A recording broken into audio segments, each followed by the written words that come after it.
I've been using a rare healer in this game, and she has pretty much changed everything for me. I mentioned her briefly in a previous video. I kind of want to shine a light on her in this video, though.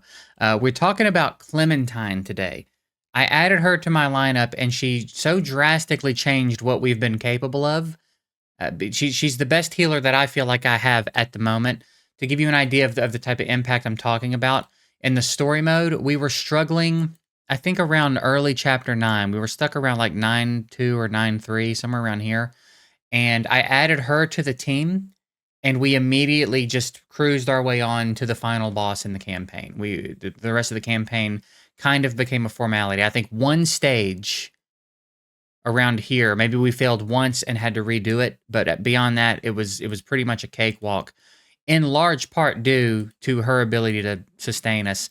I've been using her a lot in arena. We've definitely won some fights that I had no business winning because of her sustain that she's bringing to the team. She's helped me clear Plane of Beasts 7, and we've got a pretty reliable team. And I was trying to do that before I six-starred anybody because I wanted to have a team to show off that could do it without needing anybody six-starred or needing any kind of crazy advancement. So this team needs a couple of minor tweaks. Like I'm thinking once I get her leveled up a little bit more, it won't have any issues. It does still fail occasionally, but this is the team, and she's a staple in it right now for me.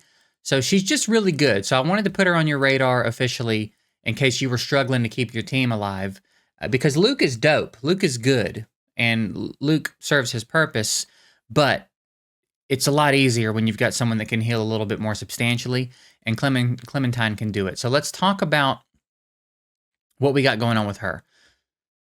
As far as her skills go, she's got the A1 and then heal the ally with the lowest HP by 5.7% of her max HP plus 150, okay?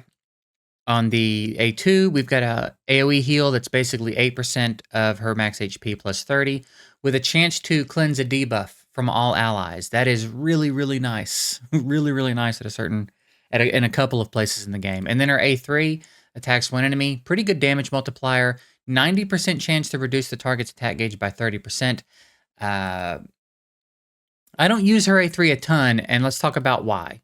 Over here, we've got when using skill 2, attacks one random enemy, total damage 40%, 100% chance to decrease the target's attack gauge by 30%.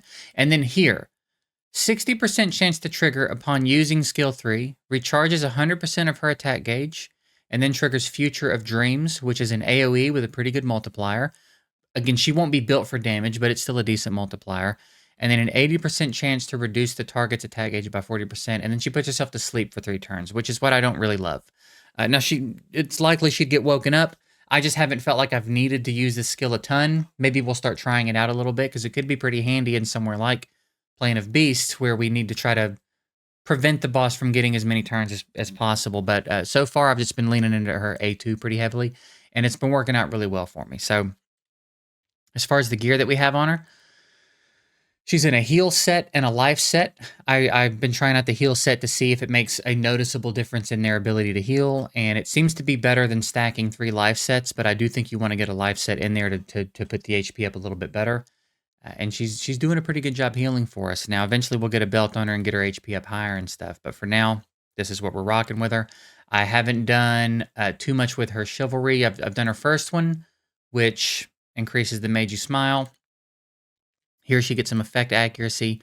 As you go, she starts to do some pretty cool stuff here. The heal becomes quite a bit more substantial there. Her HP shoots up quite a bit.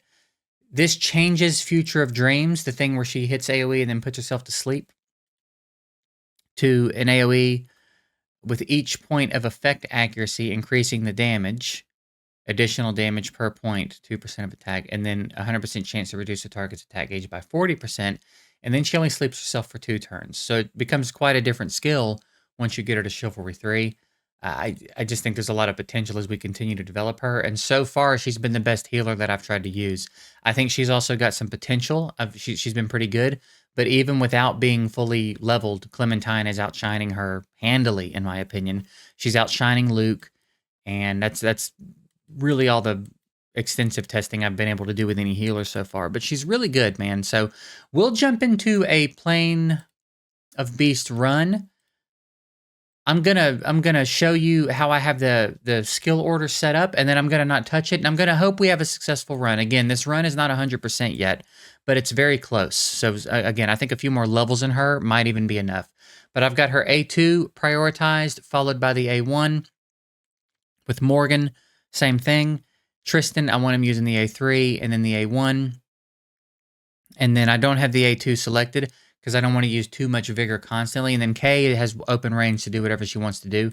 This has worked out for me pretty well most of the time. I would say most turns, probably 90% of her turns, Clementine is able to heal. But we're still able to get out our strong skills and you know do what we need to do.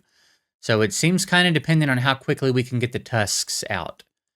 And I wish there was a way, when you set up repeat battle, there's an option to target boss enemies.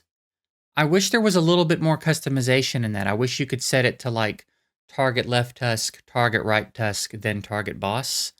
So maybe that's something we could look forward to getting a little bit later.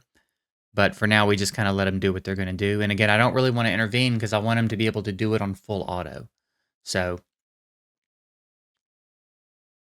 but you can see when she now Kay's getting a little low, which is bad for us. That's bad news. We need him to start focusing somewhere else, and we get that tusk out of there, which will help. So let's see if Clementine can like get Kay back in the fight. You see the A1, we got a little bit of a passive heal from the A1, and then hopefully, without me intervening, she'll be able to step in and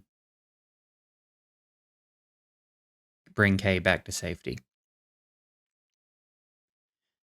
And again, the heals aren't crazy right now, but again, she's not even level 50 yet, and we still got to get her 6-star, get her chivalry up. Like, there's more to do to her, but at this stage in the game, the champs that I've been experimenting with, she is by far giving us the best heals. Looks like Kay might go down, but we might still be okay unless we catch a really nasty AoE here. We don't have an attack down up, so I think we're still good though. Yeah, it's getting more and more solid as Clementine gets a level here and there. This run's getting more and more solid for us. So that's our stage 7. No 6-star, nothing crazy going on. Plane of Beast team and fairly consistent. It seems like it's got about a 80 to 90% success rate, and that's only getting better as Clementine improves. So. This was a little bit of a hybrid video. I guess one is I want to put Clementine on your radar, because I think she's the best healer I've used so far, and show off a Plane of Beast 17 for you to try to duplicate. Really quickly, we can take a look at everybody else's gear. We've got Morgan. She does have a belt on now, and then we've got her in an attack set. And I was trying to get her into a crit rate set. I think I was in the midst of moving some of her gear around, and I just couldn't make it make sense, so we put a pin in it. So right now, she's just got the attack set. Tristan is in the speed set with a crit set. Desperately needs some attention. Still using 3 pieces of 2-star gear, which is not ideal, but we're working with what we got. We've got Kay, who we've tried to prioritize a little bit, although she does still have 2 pieces of 2-star gear as well. Hopefully, we've got some stuff going on in here soon where we can come in and make some changes. And then with Clementine, we talked about, I think a heal set's a pretty good idea for her. And then as high as you can get her HP. If you can get HP as a main stat on all these pieces, that would be ideal. As you can see, we don't even have that. So there are a lot of improvements to make. And the higher you get her HP, the better she's going to heal, the safer your teams are going to be. She is a staple in my campaign team. She's a staple in my Plane of Beast team. She's a staple in my arena team right now. She is quickly making herself important for every single thing I'm trying to do in the game right now. So if you're on the hunt for a healer and you have her, I highly recommend leaning into her. I don't think you'll regret it.